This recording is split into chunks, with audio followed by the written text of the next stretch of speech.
Today we talk about how to get faster in cycling. Hello legends and super legends, welcome to Veloharmony. In today's video, I was inspired to make this video as a follow-up to a video I made a long time ago called Energy Systems Used in Cycling. And the reason I decided to make this video is due to a comment that was left by a viewer. I don't know if he's a subscriber or not, but his name is Gianpaolo Consumi. He said, "Such a great and inspiring explanation." That was his comment to the video that I made almost a couple of years ago, the energy system used in cycling. And his comment made me go back and watch the video. And when I watched the video, it's not one of the most entertaining or exciting videos I've made. It's more of a lecture kind of video. And it's not very exciting, but it's very informative. So Gianpaolo must be somebody that's into details because he really received the message. And I decided to make this video as a follow-up to that video to talk about how you get fast in cycling, because that's what we're talking about when we're talking about the energy system. And what I wanted to do was just use this video as a summary for that video in a way. You want to get fast in cycling, besides getting a structured plan, which allows you to get the correct recipe, you need to build your aerobic engine. That's what that video, Energy System Using Cycling, was talking about, because if you just go out and sprint all the time and you don't have any endurance, your sprint won't be very long. It won't be as fast as it can be, because as you build a big aerobic base, your fast is very fast.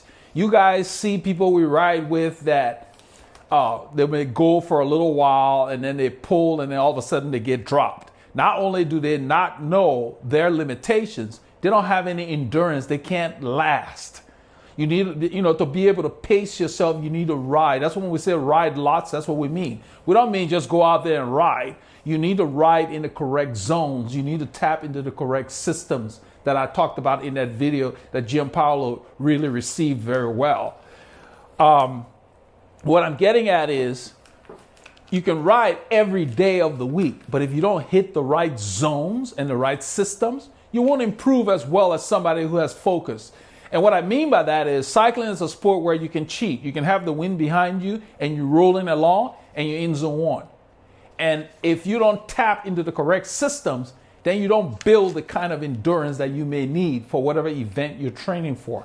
That's the reason why you need some kind of metric, whether it's a heart rate monitor or power meter, because the way cycling is not like running. That's just, just by running, just you moving, you're working. But on the bike, yeah, you're rolling along, you can coast depending on the terrain, and then your effort level can drop. So to keep your effort level consistent, you need some kind of metric. But what I'm getting at is each ride should have a purpose.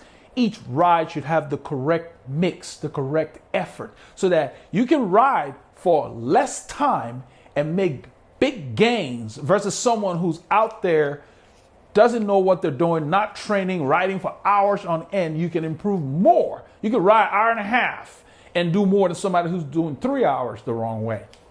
That's what I mean. So you don't only need a structured plan, you also need to focus on the right recipe, the right mix of workouts to get you there. And that's what we're talking about. You got to tap into the right system. So when you build your aerobic zone properly, you can go to zone 4 and still be functioning aerobically. Unlike an untrained person who would be anaerobic in zone 4. That's what I mean. So the reason you train is to increase your aerobic capacity, especially as you get into the higher zones, because you have built the capillaries from the proper endurance training.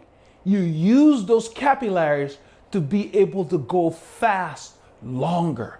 So building speed endurance starts with a strong aerobic base. That's what I'm trying to get. And that's what we're talking about in that video. But the video was focused very technically on the different energy systems that the body was using.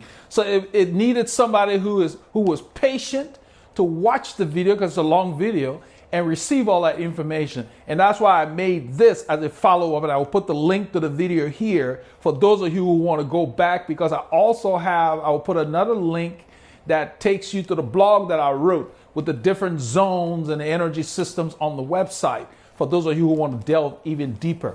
But if you want to get fast in cycling, there is no shortcut. You need to focus. You need to have the correct plan. You need to have the correct recipe. Don't shortchange yourself by buying the fanciest equipment and spending no money on building your engine. You need to invest in yourself by either getting a good training book or getting training workouts or getting a coach, so that you can get there with less pain, less time, and maximize your cycling time.